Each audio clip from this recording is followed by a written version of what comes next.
నమస్కారం. ఇండికా తెలుగు వేదికకి స్వాగతం. Indica academy ఆధ్వర్యంలో నిర్వహించబడుతున్న ప్రాంతీయ భాషా వేదికల్లో ఇండికా తెలుగు వేదిక కూడా ఒకటి.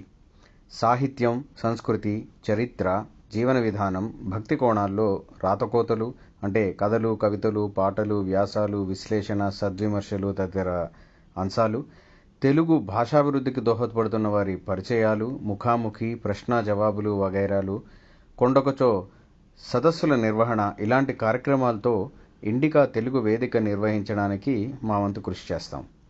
వాటికి మీ అందరి సహాయ సహకారాలతో పాటు సలహాలు, సూచనలు కూడా అందించి ఇది విజయవంతం కావడానికి దోహదపడతారని ఆశిస్తున్నాం.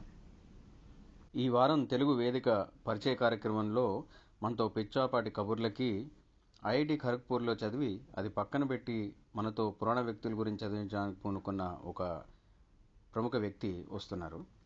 4 నవళ్ళు ప్రచురించి మహాభారతం ఆధారంగా రూపొందించబడ్డ కథల సంకలనానికి సంపాదకత్వం వహించారు. తన 2వ నవల అవిషి ఋగ్వేదంలో ఒక శ్లోకం ఆధారంగా రూపుదిద్దుకొని ఇప్పుడు ఓ చలనచిత్ర నిర్మాణ సంస్థ ద్వారా తెర మీద వచ్చేందుకు సన్నద్ధమవుతోంది. శాస్త్రీయ సంగీతంలో తిరుమల తిరుపతి దేవస్థానం బంగారం పథకం కూడా అందుకున్న ఈ వ్యక్తి తీరిక సమయంలో ప్రవచనాలు వినడం, చారిత్రక దేవాలయాలు సందర్శించడం చేస్తారు. ఇంకా ఆలస్యం ఎందుకు? రావమ్మ మహాలక్ష్మి రావమ్మ. నమస్కారం సాయి స్వరూప్ గారు. నమస్తే. ఇండికా తెలుగు వేదికకి స్వాగతం. దీన్ని తెలుగు సాహిత్యం, సంస్కృతి వీటిని తెలుగు వారందరికీ, తెలుగు అంటే అభిమానం ఉన్న వాళ్ళందరికీ పరిచయం చేద్దామని ఈ వేదికని మొదలుపెట్టాం. అందులో వేదికలో ముఖాముఖి, అలాగే ముందున్న కొన్ని చర్చలు కూడా చేద్దామన్న ఆలోచన, సంకల్పం ఉంది. మీతోనే శ్రీకారం చుడుతున్నందుకు చాలా ఆనందంగా ఉంది. నాకు చాలా సంతోషంగా ఉందండి. మీరు ఈ రచనా వ్యాసంగానికి దీనిలోకి రావాలన్న ఆలోచన ఎలా పుట్టింది? దాని వెనుకున్న ప్రోద్బలం ఏమిటి? అది పంచుకుంటారా? ముందు నుంచి ధార్మిక సాహిత్యం అన్నది చిన్నప్పటి నుంచి ఫ్యామిలీలో అలవాటయిందనమాట. అమ్మ చదివించడం, నాన్న చెప్పడం, నానమ్మ, తాతయ్యలు పద్యాలు చెప్పించడం, రాత్రి పడుకునేటప్పుడు తాతగారితో కథలు వినడం. దాని నుంచి ప్రైమరీ స్కూల్ దాటిన తర్వాత వాళ్ళు పుస్తకాలు ఇచ్చేవాళ్ళనమాట. ఏదో 'మహాభారత దర్శనం' అనేసి I remember that book. 'Mahabharata దర్శనం' అని ఒక చిన్న పుస్తకమైన ఆల్ఫబెటికల్ ఆర్డర్‌లో మహాభారతంలో ఉన్న ముఖ్య పాత్రలన్నీ అన్నిటి గురించి ఉందండి. ముఖ్యమైన ఈవెన్ మైనర్ క్యారెక్టర్స్ గురించి కూడా టూకీగా ఉన్న బుక్ అన్నమాట. That was one of the first books I had. అది టీటీడీ వాళ్ళు ప్రచురించినది. That was one of the first books which introduce me మహాభారతంలో ఒక ముఖ్య కథానికం కంటే ఇంకా ఎక్కువ ఉంది. నేను ఇంకా లోతుగా చదవాలేమో అన్నది నాకొక 5th స్టాండర్డ్‌లో అలవడిన ఎంతూసియాజం. అక్కడి నుంచి మొదలయింది. సో, సాహితీ పరంగా or from perspective of reading, story telling, అదే ఇంకా ఫ్యామిలీలో పిన్నమ్మలు, బాబాయిలు వాళ్ళ పిల్లలు పండగలకు మేము కలవడం, వాళ్ళకి కథలు చెప్పడం అలా అలవాటు అయిపోయిందనమాట. But once academics, engineering, MBA and career అలవాటయ్యాక పండగలకు అలా కలిసేవాళ్ళం కాదనమాట ముందు కలిసినట్టు. So the story teller in me it started searching for alternate outlets. ఇంకా ఎందుకు చెల్లెళ్ళకి, తమ్ముళ్ళకి మాత్రమే ఎందుకు, అందరికీ చెప్పొచ్చు కదా అనేసి అదొక చిన్నగా నాది అన్నట్టు అన్నమాట. చిన్నగా మొదలయ్యి ఇంకొక వెరీ ఇంపార్టెంట్ ఇన్సిడెంట్ ఇంటర్మీడియట్ చదువుతున్నప్పుడండి. ముస్లిం స్నేహితురాలనమాట. అంటే మనం గ్రాస్ రూట్స్ లో పెద్దగా డిఫరెన్సెస్ పట్టించుకోము. మామూలుగా మాట్లాడుకుంటాము. సోషల్ మీడియాలో they play it up as something different. But so ఆవిడ అమ్మాయి వితౌట్ ఎనీ మ్యాలిస్ అడిగిందనమాట. కృష్ణుడికి అంతమంది భార్యలు ఉన్నారు కదా, అయినా మీరు దేవుడిగా ఎందుకు కొలుస్తారు? It came from Ramayana. రాముడు ఏకపత్ని వ్రతుడు, మీరు పూజిస్తారు, ఏదో అర్థం ఉంది. బట్ కృష్ణుడికి అంతమంది భార్యలు ఉన్నారు, కృష్ణుడు కూడా ఎలా పూజిస్తారు అని. అంటే నేను నరకాసుర వధ కథ చెప్పానండి.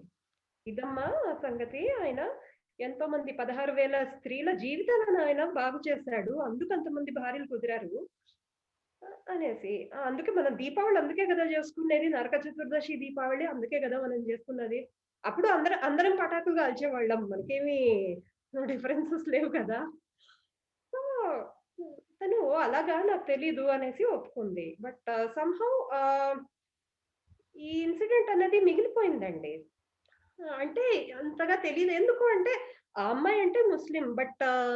ఆ తర్వాత అందరితో మాట్లాడుతుంటే చాలా మంది హిందువులకు కూడా తెలియని విషయం అన్నమాట. సో, హ్మ్. అదొక అప్పటినుంచి ఏమంటే 16,000 కన్యలలోనూ వాళ్ళ పర్స్‌పెక్టివ్‌లో ఈ కథ ఎలా ఉండుంటుంది అనేది ఆలోచించడం మొదలుపెట్టాను. అదొక బుక్ అవుతుందనేసి నాకెప్పుడు అనిపించలేదండి. తర్వాత ఈ అకాడమిక్స్, కెరియర్ టుక్ ఓవర్. ఒక్కొక్కసారి నాకు బోర్ అయినప్పుడు ఎందుకో నేను రాయడం మొదలుపెట్టాననమాట. అది ఎలా ఉంటుంది అనేసి. అప్పుడు కూడా ఇదో పుస్తకం అవుతుంది, ప్రచురించగలము అనేసి నాకు I never thought of it thought వే.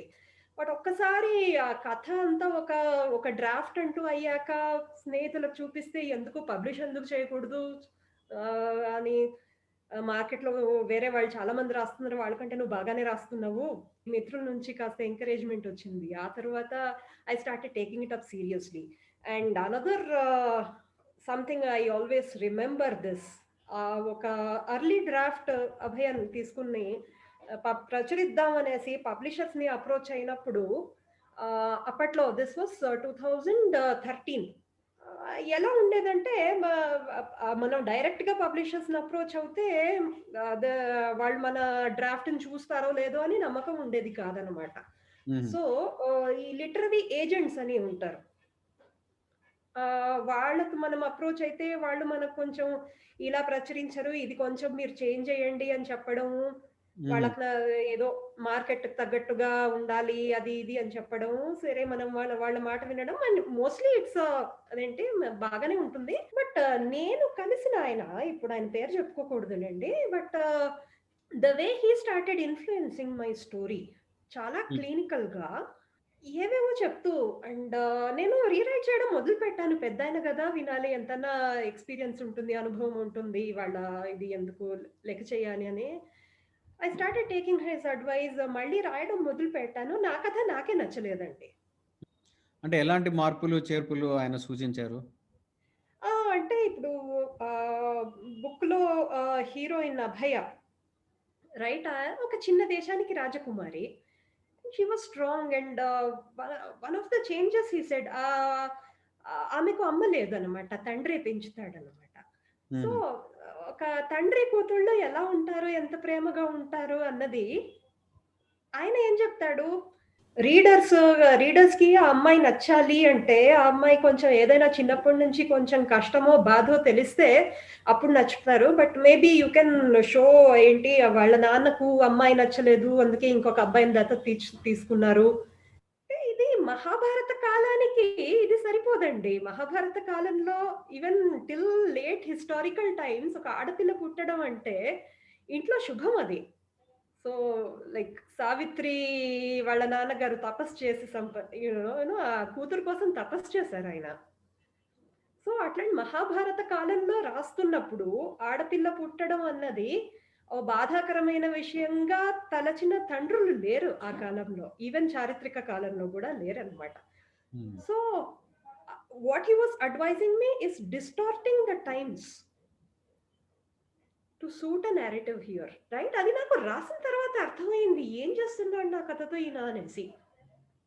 ఏమి అంటే రైటర్స్ కాస్త డెస్పరేట్‌గా ఉంటారు కదా! పబ్లిష్ అయితే చాలు అనేసి ఉన్న దీన్ని వాళ్ళు ఆసరాగా తీసుకొని the changes that they want to make in the story అదొక నేరేటివ్‌ని హైజాక్ చేయడం అన్నమాట వాళ్ళు చేస్తున్న పని. అప్పుడుతో నేను ఒక రకమైన భయం అయింది. అంటే నాకిష్టం లేనిది నాతో రాయించారు గదా! అనేసి హుహు. దెన్ బాబు ఈ ప్రపంచం నాకొద్దు అనుకోని నేను ఆల్‌మోస్ట్ రాయడం మానేశాను. ఒక సంవత్సరం పాటు రాయడం మానేశాను.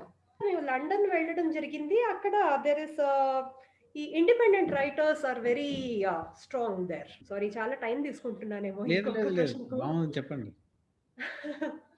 సో, ఇండిపెండెంట్ ఆథర్స్ అంటే అదొక సెల్ఫ్ పబ్లిష్ చేయడము, వాళ్ళే మార్కెట్ చేసుకోవడము, ఒక ఎడిటింగ్ అన్నది కూడా వాళ్ళే చేయించడము చూసుకొని. సో, హ్మ్. Every aspect of the draft converting into finished book అన్నది రచయితనే కలుగజేసుకొని చేయాలన్నమాట.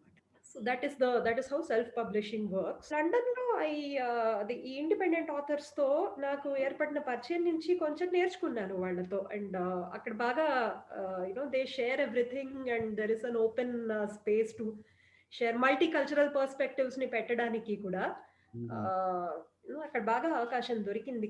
వాళ్ళ ప్రభావం మీ మీద ఏమైనా ఉండిందా? ప్రభావం అంటూ లేదు కానీ, ఒక ఎంకరేజ్‌మెంట్ అన్నది అంటే నేను కూడా చేయగలను వీళ్ళు చేస్తున్నారు కదా! అంటే the way when I interacted with them నాకనిపించింది వీళ్ళకంటే నాకు కొన్ని చాలా తెలుసేమో అనిపించిందనమాట. సో, వాళ్ళకున్న కాన్ఫిడెన్స్ నాకెందుకు ఉండకూడదు అనేసి that gave me one short of encouragement అన్నట్టుగా. సో మొదటి సో, బుక్ మీది ఆహ్, సెల్ఫ్ పబ్లిషింగా? 'Abhaya' was self published. ఆ తర్వాత మన ఇండిక్ అకాడమీతో పరిచయం, హరికిరణ్ గారితో పరిచయం. తర్వాత నిదానంగా encouragement started flowing from every direction. Amish గారు బుక్‌ని చూసి ట్విట్టర్‌లో పొగడటం. It was a lot of అంటే భగవంతుడే ఆశీర్వదించాడో మరి ఆహ్, అది అలా ఇట్ స్టార్టెడ్ ఫ్లోయింగ్ ఇన్ అనమాట. దాని తర్వాత ఇంకో 3 పుస్తకాలు రాశారు గదా! ఏమిటవి? ఇంకొకటి 'అవిషి'. ఈ 'Abhaya', 'Avishi' and third book 'Mauri' ఇంకా డిజిటల్ ఫార్మాట్‌లోనే ఉన్నాయండి. రీసెంట్‌గా I signed up with a publisher. ఇది మొదట ఐ థింక్ ఇక్కడే మొదట చెప్తున్నాను. ప్రింట్‌లో వస్తుంది. 'Abhaya', 'Avishi' and 'Mauri' all 3 of them will be seen in print. So, 'Abhaya' గురించి నేను రాస్తున్నప్పుడు అదే నేను చెప్పాను తండ్రి కూతుళ్ళ relationship I wanted to bring out the beauty of that relationship also in that book. తండ్రి పాపకు అన్నం తినిపిస్తూ కథలు మన ఇళ్ళలో అలాగే కదా! కథలు చెప్తూ తినిపిస్తాం గదా పిల్లలకు. అటువంటి సీన్‌లో నాకు ఏం కథ చెప్తాడు? మహాభారత కాలంలో ఏం కథ చెప్తాడు ఆ తండ్రి ఆ అమ్మాయికి? అన్నది ఆలోచించాను. సరే అమ్మాయి కనుక ఒక ఫీమేల్ వారియర్, క్వీన్ లాంటి హ్మ్. స్టోరీస్ ఏవైనా చెప్పాలేమో అనేసి నేను సెర్చ్ చేయడం మొదలుపెట్టాను. సరే 'సావిత్రి' కథ చెప్పొచ్చు. అండ్ ఇంకా ఎవరున్నారు అని చూస్తే ఈ 'విష్పల' అని ఒక ఋగ్వేద కాలంలో ఉన్న మహారాణి. Actually 'Vishpala' itself means a queen, head of a settlement. And ఆవిడకు ఒక యుద్ధంలో కాలు కట్ అయిపోయింది. కట్ అయిపోతే అశ్విని కుమారులు ఆమెకొక మెటాలిక్ లెగ్. అది ఐరనో, కాపరో అనేసి మన చారిత్రకారులు డిబేట్‌లో ఉన్నారింకా. బట్ ఆ మెటాలిక్ లెగ్. హ్మ్. ఈ ఆహ్, కథలో మనకు తెలిసొచ్చేదేమంటే this is the first reference to prosthesis in world literature. Rigveda కాలంలో ప్రాస్థెసిస్ గురించి ఉంది. అంటే వాళ్ళు ఇప్పుడు దేవతలు మహిమతో ఒరిజినల్ కాలం గూడా ఇవ్వచ్చు కదండీ! So this was not said as some మహిమ ఓరియెంటెడ్ థింగ్. ఇదొక సైంటిఫిక్‌గా ఒక మెటాలిక్ లెగ్ ఇచ్చినట్టు రాసారనమాట. మోర్ ఇంట్రెస్టింగ్ పాయింట్ ఇది నాకు ఎక్కడి నుంచి తెలిసింది? ఇంటర్నెట్‌లో మనం రిసర్చ్ చేసుకుంటూ వెళ్తూ ఉంటాం గదా! ఒక ఇజ్రాయలీ మెడికల్ జర్నల్ నుంచి తెలిసింది. అదొక రకమైన గర్వభంగం అంటారు గదా! ఫస్ట్ ఆఫ్ ఆల్ నేను వినని కథ. హ్మ్. చిన్నప్పటి నుంచి అందరూ నాకు చెప్తుంటే, నేను చదువుతుంటే ఇంతవరకు నాకు తెలియలేదు. నేను వినని కథ. అది వచ్చి ఒక ఇజ్రాయలీ మెడికల్ జర్నల్ నుంచి తెలియాలా అనేసి అది ఉండిపోయిందండి. అంటే 'అభయ' మళ్ళీ రాసాను. హ్మ్. బట్ అది ఉండిపోయింది. ఈ కథ కూడా నేను ఏదో రాయాలి దీని గురించి, దీన్ని కూడా ప్రాపగేట్ చేయాలి అని ఆ కోరిక ఒకటి మిగిలిపోయిందనమాట. సో, హ్మ్. 'అభయ' తర్వాత I took up that project. So, Rigveda కాలం నాటి society is very different from the Mahabharata కాలం సొసైటీ. హ్మ్. మహాభారతంలో అన్ని శాస్త్రాలన్నీ they got strengthened and society was mature. But హ్మ్. ఋగ్వేద కాలంలో the society was different and every rule was still in the formative stages, debating stages. Democracy ఉండింది. వివాహ ప్రక్రియ వివాహ institution of marriage it self was differently conceived. ఎందుకంటే మహాభారత కాలంలో మనకు మనుస్మృతిలో మనకు 8 రకాల వివాహాలు ఉన్నాయన్నమాట. అంటే ఓకే. అంత సోఫిస్టికేటెడ్ గా హిందూ వివాహ పద్ధతి it would have evolved through so many stages to reach that this hmm. Sophisticated level. So అవన్నీ కొంచెం ఎక్స్‌ప్లోర్ చేశాను. వైల్ బిల్డింగ్ అంటే మనకు ఒక స్టోరీ ఒక్కటే కాదు. ఒక స్టోరీ ఏ ప్రపంచంలో జరుగుతుందో ఆ ప్రపంచం డీటెయిల్స్ కూడా మనము హ్మ్. రీడర్‌కి రీడర్ ఎక్స్‌పీరియన్స్ అన్నది బావుంటుంది అప్పుడు. హ్మ్. మూడో పుస్తకం 'మౌరి' అని ఇట్స్ అ కంటిన్యూషన్ టు 'అభయ'. అంటే ఒక ఎక్స్‌పెరిమెంట్ లాగా ఫస్ట్ డ్రాఫ్ట్ 30 రోజుల్లో రాయాలి అనేసి ఒక ఛాలెంజ్ హ్మ్. తీసుకొని 30 రోజుల్లో రాసిన నవలనమాట. సరే అయితే మరి మొదటి 3 నవళ్ళు తెరమరుగునున్నవో లేదా మరుగున పడ్డ హ్మ్. పాత్రలో లేదా కాల్పనిక పాత్రలో పెద్ద నవలలుగా మూడిటిని మలిచారు. మరి 'ద్రౌపది' వరకు వచ్చేసరికి పెద్ద ఉద్గ్రంథమే ఉంది. ఎంతో మంది రాశారు. మీ ముందు రాశారు. అవును. అవును. అవును. పద్య రూపాల్లో రాశారు. నవలల్లో రాశారు అవన్నీ. మరి ఏం కొత్తగా చెప్తామని సంకల్పం చేసుకున్నారు దాంట్లో? ద్రౌపది గురించి రాయడం ఈవెన్ అర్లియర్ నేనెప్పుడు అనుకోలేదు నేను రాయగలనేమో అనేసి. ఎందుకంటే మీరు చెప్పినట్టుగా మహామహులు రాసారు ఆవిడ గురించి.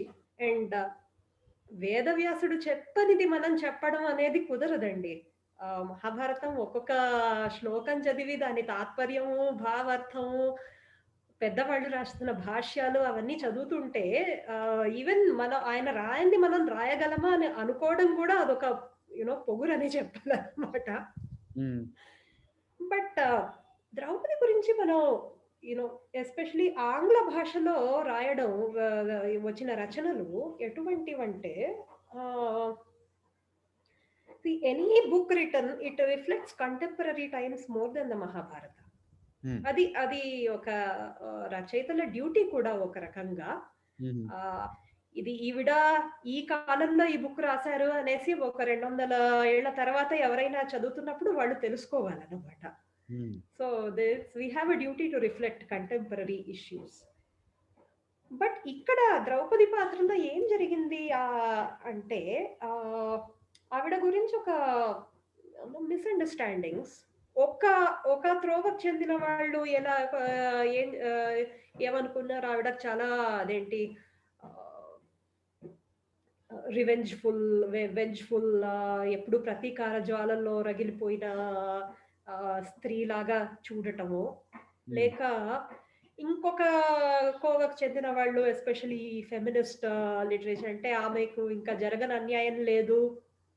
ఇంకా జీవితం అంతా అన్యాయాలు సహిస్తూ ఉంటది. Now there is some truth in both of them. Hmm. వేదవ్యాసుడు చెప్పిన దాంట్లో ఒక కంప్లీషన్ ఉందన్నమాట. ఆ completion is she had that independent ah, ah, attitude and independent voice within hmm. Vedavyasa's narrative. హుహు. అది ఎక్స్‌ప్లోర్ చేసిన తర్వాత మళ్ళీ తెలుగులో 'ఆంధ్ర మహాభారతం' మన హ్మ్. 'నన్నయ్య తిక్కన ఎర్రాప్రగడ' హ్మ్. ఆహ్, తిరుమల తిరుపతి దేవస్థానం వాళ్ళు భాష్యంతో పాటుగా దే రిలీజ్డ్ అది ఐ థింక్ ఆన్‌లైన్‌లో కూడా ఫ్రీగా దొరుకుతుందండి. అందరూ చదవాలి. హుహు. అందులో ఒక ఫార్వర్డ్‌లో ఆయన రాసారు. పండితులు రాసారు. మహాభారతం ఎటువంటిది అంటే, అందులో ఒక ఇచ్ఛాశక్తి, జ్ఞానశక్తి, క్రియాశక్తి అన్నవి ద్రౌపది ఆమె ఇచ్ఛాశక్తి. ఆమె అగ్ని నుంచి సంభవించినది అదొక దట్ ఫైర్ ఆఫ్ అంబిషన్ అన్నది. హుహు. ఎప్పుడైతే ఆవిడ వచ్చిందో కథ మలుపు తిరిగిందండి. ఎక్కడెక్కడైతే ఆవిడ వచ్చిందో అంటే స్వయంవరంలో మొదటిసారిగా ఆమె వస్తుంది కదా! హ్మ్. పాండవులు they were in a reactive phase. అంటే ఎంత వచ్చినా వాళ్ళకున్న ప్రతాపంతో వాళ్ళని వాళ్ళు రక్షించుకోగలిగారు కానీ, హ్మ్. ఒక పురోగమనం అన్నది లేదు వాళ్ళ జీవితంలో. ఈవిడ వచ్చినాక పురోగమనం అన్నది జరిగింది. రాజులయ్యారు, ఆ! రాజసూయం చేశారు. అలా కొత్త కోణంలో ఆవిష్కరిస్తున్నారు. అంటే ఈవిడ ఇచ్ఛాశక్తి. వాళ్ళు క్రియాశక్తి, కృష్ణుడు జ్ఞానశక్తి. హుహు. కృష్ణ పరమాత్మ ఐస్ ఎ జ్ఞానశక్తి. హ్మ్. పాండవ ఐస్ ఎ క్రియాశక్తి. క్రియ ఉన్నందుకు you will not go down. హుహు. ఏదైనా ఛాలెంజెస్ వస్తే వాటిని ఎదుర్కోవడము యుల్ స్టే అఫ్లోట్ అదుంది. కానీ దాన్ని మించి ప్రొయాక్టివ్ స్టేజ్‌లో వెళ్ళాలి అంటే ఇచ్చా, జ్ఞానం 2 కావాలి. అంటే నీకు ద్రౌపది, కృష్ణుడు ఇద్దరు కావాలన్నమాట. అదే సో, ఆ హ్మ్. హ్మ్. కోణంలో ద్రౌపది రాయాలనేసి అదొక ప్రయత్నం. ఆహ్, అంతే. సో, ఆవిడ పర్సనాలిటీ ఏది అంటే ధర్మరాజు ఆ ద్యూత సభలో చెప్పడం దయార్థ హృదయం కలిగిన స్త్రీమూర్తి హ్మ్. ద్రౌపది. హ్మ్. సో ఆవిడ ప్రతీకారం అనేది కాదు. అన్యాయం జరిగితే దాన్ని ఎదిరించాలి అన్నది ఇట్స్ నాట్ ప్రతీకారం. అది ధర్మబద్ధమైన ఆహ్, ఆహ్, కోపం అన్నది. ఆవేశం. That is so she is ఆమె ఇచ్ఛాశక్తి కనుక she will always want to fight అధర్మ. హుహు. ఒక పాసిఫిజం అనేది ఆవిడ pacifism she won't agree to your pacifism. హుహు. బట్ అలా అనేసి ఆమె కరుణ, దయ ఎప్పుడొస్తుంది మనకు?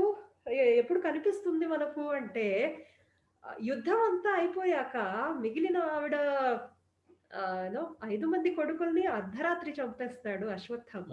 అవును. ఆయనను పట్టుకొనొస్తే క్షమించమని చెప్తుంది. హ్మ్. That is when she has become the empress again. ఆవిడ మళ్ళీ సామ్రాజ్ఞి అయ్యాక పవర్ ఆవిడ చేతుల్లో ఉన్నప్పుడు ఆవిడ చూపించేది దయ. హుహు. ఎప్పుడైతే ఆవిడ నుంచి రాజ్యం లాక్కొని ఇది చేస్తుంటాడో that she is ready to fight. అంటే ఒక వీక్ స్థానంలో ఉన్నప్పుడు అధర్మాన్ని ఎదిరించాలి, ధర్మాన్ని మళ్ళీ నిలబెట్టాలి అన్న ప్రబలమైన ఇచ్ఛ ఆవిడలో ఉంది. హ్మ్. ఆ ఇచ్ఛాశక్తి, ఆ పవర్ వచ్చిన తరువాత కరుణ చూపించాలి అన్నది. So that is her actual character. Her real character is that. చాలా అద్భుతంగా విశ్లేషించారు. అంటే ఇచ్ఛాశక్తి అన్న ఒక ధారణని ముందుకు తీసుకురావడం చాలా ఆసక్తిదాయకం. అంటే అది జరిగింది చూడండి. ముగ్గురు కలిసి ఉన్నప్పుడు అన్నీ సరిగ్గానే జరిగాయి.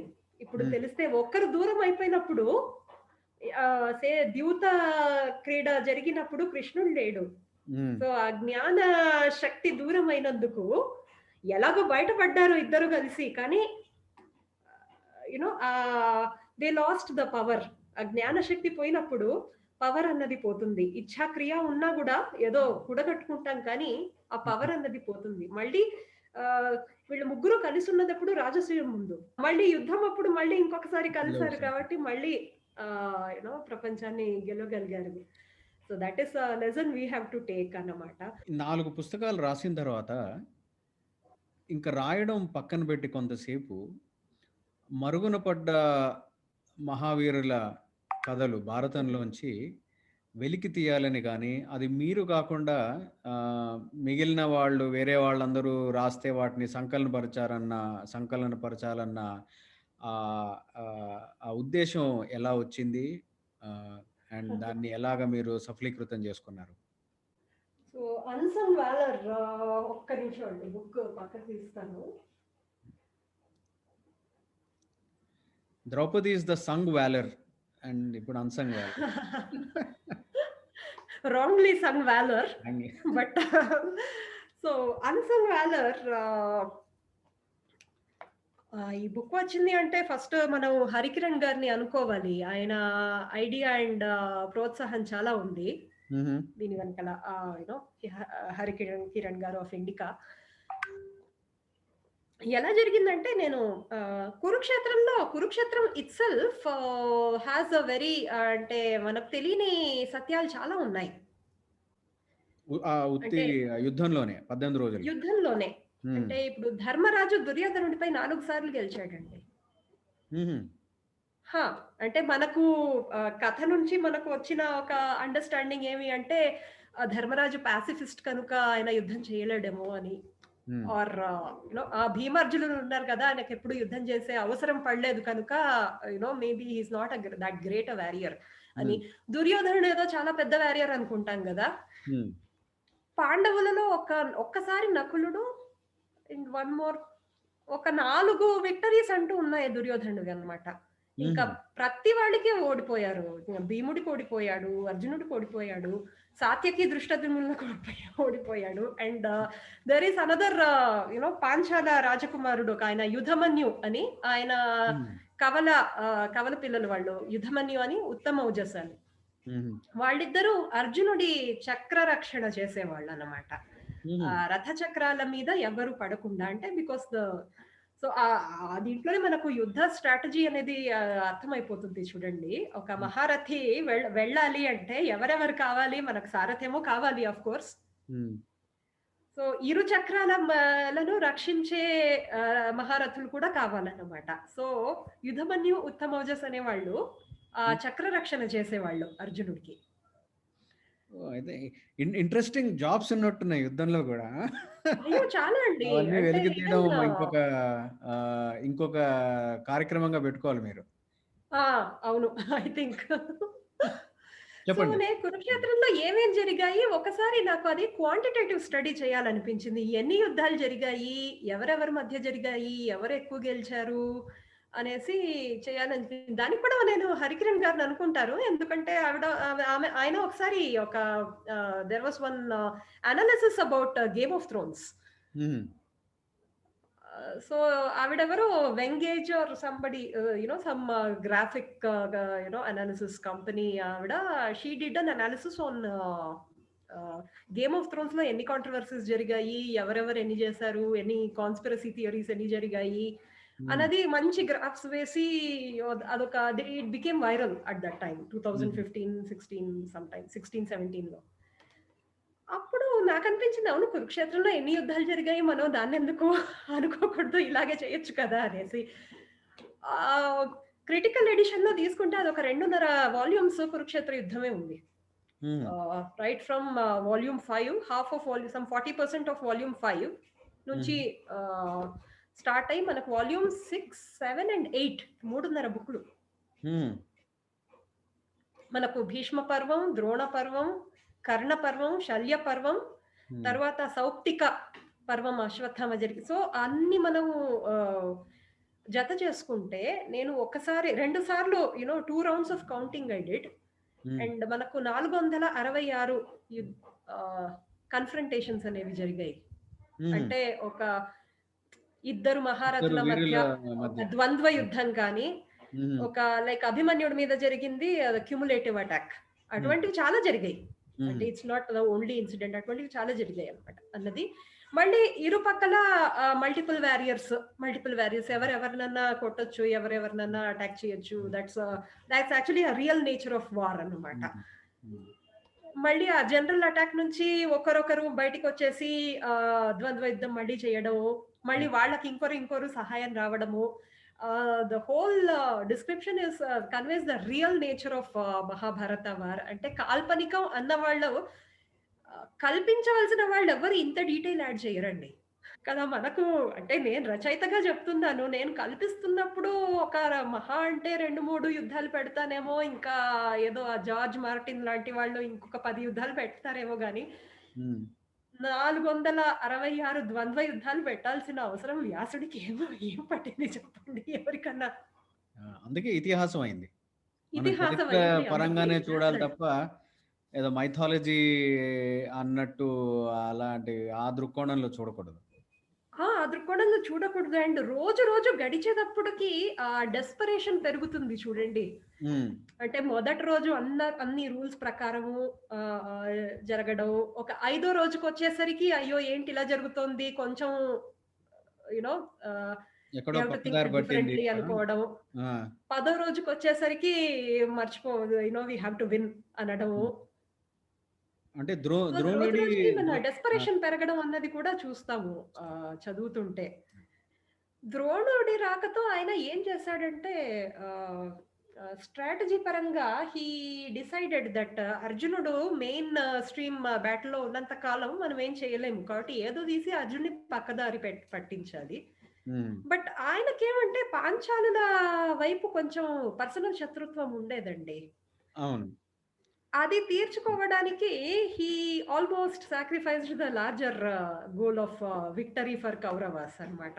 చాలా ఇది ఆసక్తికరమైన కోణాలు ఇవన్నీను. అంటే వాటి పక్కకి ఇంకొక చర్చ పెట్టుకోవాలి దీని మీద అసలు. అవును.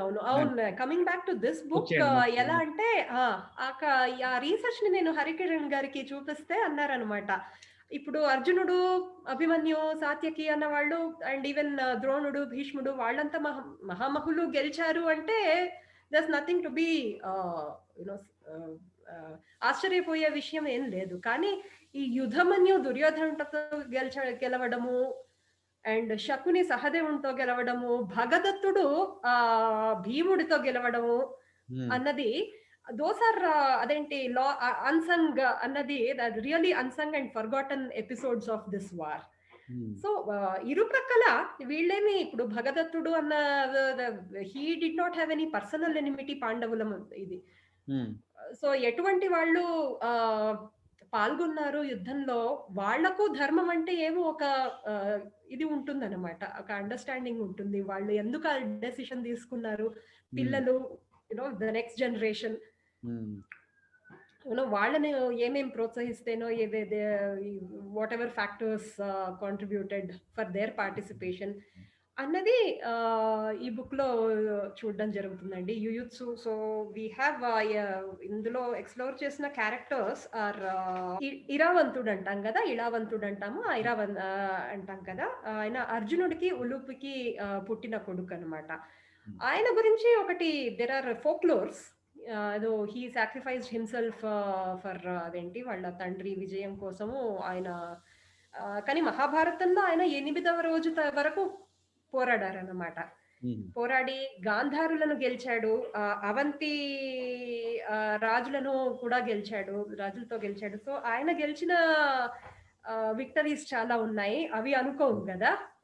ఆఫ్ కోర్స్ ఫోక్లోర్ లో ఆయనను కొలుస్తాము, బట్ ఆయన యాక్చువల్ గా గెలిచిన యుద్ధాలను మర్చిపోయాం కదా. So that is one thing. And Shakuni, ఎందుకంటే there is a need to మనం మన నాయకులను, కథానాయకులను ఎంత అనుకుంటామో ప్రతి నాయకులను అర్థం చేసుకోవడం చాలా ఇంపార్టెంట్. మళ్ళీ ప్రతి నాయకులను వాళ్ళ మీద రాయడం అంటే వాళ్ళ నాయకులను చేసేయడం కాదు. That is again doing injustice to the whole this one. But వాళ్ళని వాళ్ళలాగా అర్థం చేసుకోవడం అంటే, మీరు తెలుగు వాళ్ళు కాబట్టి మన సినిమాల్లో పాత తెలుగు సినిమాలలో ఎస్వి రంగారావు గారు చేసే ఆ ప్రతినాయకుడి పాత్ర చేసేవాడండి.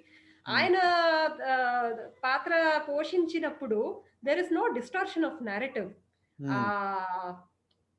ఆ ప్రతినాయక పాత్రలో ఉన్న వీరరసం అన్నది చాలా బాగా తెచ్చేవాడు ఆయన. So there is that need to understand ఆ ప్రతినాయకులు ఎంత స్ట్రాంగ్ గా ఎందుకు అంత స్ట్రాంగ్ అయ్యారు, ఎందుకు వాళ్ళు పవర్ గేమ్స్ ఆడగలిగారు అన్నది మనం మరీ you know we have to revise that. So you know Shakuni story beautifully explores that point. Then Jayadratha, ఆయన అవును అభిమన్యుడు ఎందుకు ఇరుక్కున్నాడు అంటే ఆయన అంతమందిని ఆపగలిగాడు పరమేశ్వరుడి వరప్రభావం వల్ల. That goes unsung, right? And ఆయనకి ఏం పట్టింది, వెళ్ళిపోవచ్చు కదా అంటే ఎందుకు ఆ యుద్ధంలో ఉన్నాడు, ఏదో వాళ్ళ చెల్లెల్ని చేసుకున్నాడనా, లేకపోతే you know that is those are other things that we don't consider కదా చేస్తున్నప్పుడు. సో ఇంకా ఘటోత్కచుడు, ప్రతివింధ్యుడు, భగదత్తుడు, యుద్ధమన్యు, యుయుత్సు. సో వీళ్ళ ఈ పాత్రలు అనకూడదు, వీళ్ళ గురించి కూడా you know we need to understand. Mahabharatam గురించి ఒక కంప్లీట్ సెన్స్ ఆఫ్ అండర్స్టాండింగ్ మనకు ఈ మైనర్ క్యారెక్టర్స్ ద్వారా వస్తుంది, ఎందుకంటే వాళ్ళు ఉన్నారు కనుక, చూశారు కనుక. అందులో 2 ఏనుగులు కూడా ఢీకొంటాయి కదా భగదత్తుడి it's there in the book. Supratika అని భగదత్తుడి ఎలిఫెంట్. అండ్ మన పాండవుల సైడ్ నుండి దశార్ణరాజు ఏనుగు అనమాట. పాపం ఆ ప్లేస్ దానికి పేరు లేదు, ఇంకా చెప్పలేదు. బట్ దశార్ణరాజు ఏనుగు అండ్ సుప్రతీకం, దట్ ఇస్ వన్. అంటే ఒక మహారథుల మధ్య యుద్ధాన్ని ఎలా వర్ణించాడో వేదవ్యాసుడు, ఆ మహాగజాల మధ్య కూడా యుద్ధం అలా వర్ణించాడు అనమాట. 2020లో మీరు ఒక 1,00,000 పదాల వరకు మీరు సృజించారని చెప్పేసి రాసుకున్నారు. అంటే ఒక 1,00,000 ఒత్తుల నోము చేసినట్టు 1,00,000 ఒత్తులు, అచ్చులు, హల్లులు, దీర్ఘాలు. ఆ నిబద్ధత అది ఎలా వచ్చింది? అంటే 365 రోజులు అది చేయాల్సి వచ్చింది కదా. ఒకటి మనం ఈ కథా రచన చేసేటప్పుడు పాత్రలని పట్టి వాళ్ళ నుంచే మనకు ప్రేరణ అనేది వచ్చేస్తుందండి. ఎప్పుడైతే మనం ఆ పాత్రలను గౌరవిస్తామో, we have to go into the shoes of the character rather than because lot of especially ఆంగ్ల భాషలో వచ్చిన రచనల్లో there is a lot of artificial narrative. ఒక మెసేజ్ పంపించాలి, అది మంచిదో చెడుదో అది పక్కన పెడితే ఆర్టిఫిషియల్ గా అదొక స్టోరీ లైన్ ని ఒక రచయిత ఇన్ఫ్లుయెన్స్ చేయకూడదు అనమాట. మనకు మిగిలిన లైక్ ఇమార్టల్ స్టోరీస్ అన్నది మనకు ఎప్పుడు వచ్చాయి అంటే పాత్రలు జీవించిన కథలు మిగిలిపోయాయి. మనకు శతాబ్దాల కొద్దీ మిగిలిపోయింది ఎప్పుడు పాత్రలు జీవిస్తే. రచయిత మాట పాత్రలు విన్నాయి అంటే ఇట్స్ అ పపెట్ షో. మనకు చూసినంత కాలం బాగుంటుంది, కానీ అంతే, ఆ షో జరిగినంత కాలం మనం ఇచ్చేస్తాం, అది మిగిలిపోదు. So it's not. So so that is what helps me. అంటే మీరు 1,00,000 పదాలు ఎలా రాశారు అంటే ఒక్కొక్క పాత్రను అంటే వాళ్ళ మాట వినడంలో వాళ్ళను అది మనం చూసి రాయాలి. అంటే ఒక రకమైన అంటే దర్శిస్తాను అనేసి నేను చెప్పలేనండి. అంటే I cannot brag that, but trying to hear and see what happens rather than deciding what they should do. So ఈ 1,00,000 పదాలు ఒక పుస్తకానికి సంబంధించినవేనా లేకపోతే? లేదండి, రెండు పుస్తకాలు, మోస్ట్లీ 2 పుస్తకాలు అండ్ ఒక నాన్ ఫిక్షన్ అన్నది అటెంప్ట్ చేస్తున్నాను. అంటే రచయితలకు, ఆస్పైరింగ్ రైటర్స్ కు ఎలా సహాయపడే విధంగా రైట్ దట్ బుక్ అనేసి అదొక నాన్ ఫిక్షన్. పుస్తకం కొనకుండా విషయం తెలుసుకోవాలన్న నాలాంటి వాళ్ళ కోసం మీ ఆ నాన్ ఫిక్షన్ పుస్తకం నుండి ఒక 2-3 జ్ఞాన గుళికలు అంటే ఏం చేయాలి అన్నది రచయితలకి చెప్తారా? ఏం లేదు, ఒక కథ, ఒక నవల రాయాలంటే మోస్ట్లీ మనకు కావాల్సినది ఒక ప్రాసెస్ ఫాలో అవ్వడం అనమాట. మీరు అన్నారు కదా 1,00,000 పదాలు అన్నవి, it's not, it needs that discipline. అంటే రోజు 300 వర్డ్స్ నేను రాయలేదు, బట్ వారంలో ఒక 5,000 వర్డ్స్ అనో 6,000 వర్డ్స్ అనో అవి ఒక రోజు 2,000 వర్డ్స్ వరకు రాయొచ్చు, ఇంకొక రోజు 300 పదాలకు కూడా కష్టపడాలి. సో అట్లాంటి హైస్ అండ్ లోస్ చాలా ఉంటాయి, but we just have to keep at ఇది. సో ఒక మోటివేషనల్ గా నేను చెప్పడం ఏమంటే మనం ఒక ప్రోగ్రెస్ ని సెలబ్రేట్ చేసుకోవాలి. అంటే ఈరోజు యాజ్ అ రైటర్, అంటే అది రీడర్స్ కి సంబంధించింది కాదు, అంటే 10,000 వర్డ్స్ ఈ డ్రాఫ్ట్ లో అయినాయి అంటే I have to thank my characters firstly for being with me. So అదొక సెలబ్రేషన్ మనం చేసుకుంటే యూనో అదొక motivation to continue with the same thing. అంటే వాళ్ళని మన ఫ్రెండ్స్ గానో ఫ్యామిలీ గానో అనుకున్నప్పుడు వాళ్ళతో పాటు we are spending that time with them rather not writing the book as such. స్నేహితులతో ఒక టైం గడపాలి అంటే మనం ఎంతో సంతోషంగా వెళ్తాము, వాళ్ళతో మాట్లాడతాము, వాళ్ళకు కష్ట సుఖాలు పంచుకోవడము, అటువంటి భావన ఉంటే you know that's why I'm thankful that Draupadi రాయడంలో కానీ ఇంకా next book is on Rukmini actual గా పబ్లిషర్ వాళ్ళు పబ్లిషర్ తో ఉంది. అంటే ఆ రాయడంలో అంటే శ్రీకృష్ణుడి కుటుంబంతో నాకు గడిపే ఆపర్చునిటీ వచ్చింది. That is what is writing Rukmini for me or writing Draupadi for me. ఆ పాండవ కుటుంబంలో నేను ఒక సభ్యురాలుగా అనుకొని అనుభవంతో, అంటే this is again bragging, but experiencing the whole story from a different angle. పర్లేదండి, అంటే 4 పదాలు రాసినా గానీ కాలరెగేసే రోజుల్లో 4 పుస్తకాలు రాశారు కనుక ఆ మాత్రం బ్రాగింగ్ రైట్స్ మీ ఖాతాలో వేసుకోవచ్చు. సరే, ఇప్పుడు లేదండి, అంటే అది ఒకటి భగవత్ కృప ఉండాలి, మన మానవ ప్రయత్నం ఉండాలి. So that is the process that we follow. ఒక ప్లాట్ అంటూ రాయడము, ఒక ఐడియాని వ్యాలిడేట్ చేయడం ఎలాగా, ఒక ప్రోటాగోనిస్ట్, ముఖ్య పాత్ర అన్నది, వాళ్ళ ఆర్క్ అన్నది, వాళ్ళకి ఏం కావాలి. ఇప్పుడు ఒక స్టోరీ ఐడియా నోవెల్ అంటే ఇట్ వర్క్స్ ఆన్ దట్. ఒక ముఖ్య పాత్ర ఉండడము, వాళ్ళకి ఏదో కావాలనడము, లేకపోతే వాళ్ళు ఏదో రక్షించుకోవాలనడము, వాళ్ళని ఆపేవాడు ప్రతినాయకులు అనమాట. కథానాయకులు ప్రతినాయకుల కాన్ఫ్లిక్ట్. సో ఈ ప్రక్రియలన్నీ మనకు క్లారిటీ వచ్చింది అంటే రాయొచ్చు అన్నమాట. So that which it means that idea is alive. మళ్ళీ ప్లాట్ రాసుకోవడము, again not getting attach to the plot. ఒకసారి అటాచ్ అయిపోయాము అంటే మరి ఇంకేదో వన్స్ ఇంకేదైనా చేంజ్ అయితే అదొక రైటర్స్ బ్లాక్ వచ్చేస్తుందన్నమాట. So we have to be open minded and at lastly it all boils down to మీరు చెప్పినట్టు రోజు రాయడము ఆర్ అట్‌లీస్ట్ రోజు కాకపోతే వారంలో 4, 5 రోజుల పాటన్నా రాయడం. అండ్ రాస్తున్నప్పుడు డిస్ట్రాక్షన్ ఉండకుండా అన్నమాట. అవి కొన్ని మనం ప్రాసెస్ కాస్త గట్టిగా ఫాలో అయితే ఈవెన్ ఇట్ ఈస్ పాసిబుల్. ఒక పోమోదోరో పద్ధతి అనేసి ఒక ఇటాలియన్ పాపం పేర్లు గుర్తుపెట్టుకోవాలి నేను. బట్ పోమోదోరో పద్ధతిలో ఏమంటే మనం డిస్ట్రాక్షన్ ని మనం గెలవాలి అనుకోవడం అహంకారం అవుతుంది. మరి ఒక గంట సేపు పక్కన పెట్టినా ఇంకో 2 గంటలు దానికి లోబడిపోతాం అనమాట. But this method is cheating distraction.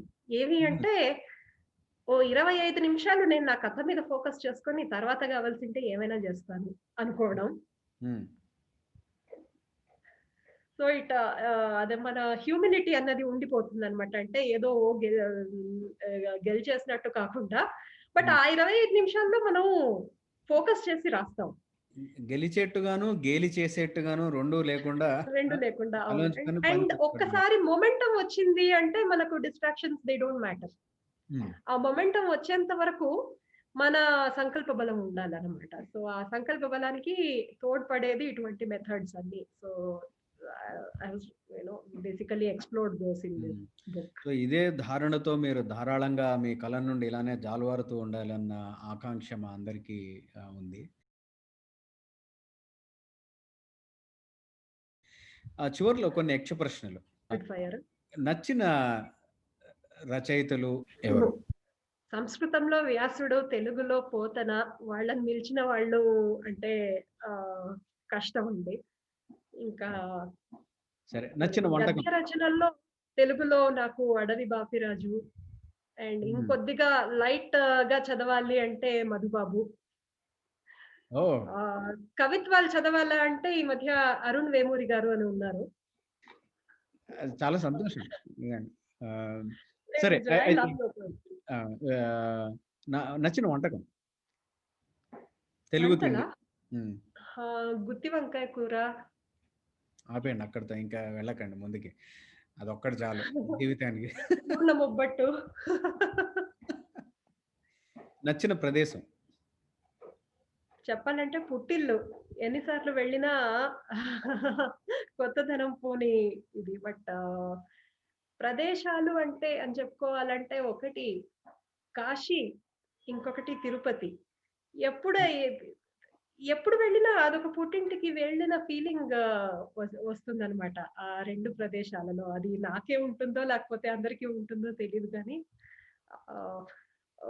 వానప్రస్థం అంటూ ఉంటే మనకు ఆ వనప్రస్థం ఏజ్ లో నాకు ఈ 2 ఊళ్ళలో సెటిల్ అవ్వాలనేసి ఒక కోరిక అనమాట. మధుర కదా, అంటే బృందావనం గాని మధుర గాని. కృష్ణుడు చాలా ఇష్టం కదా?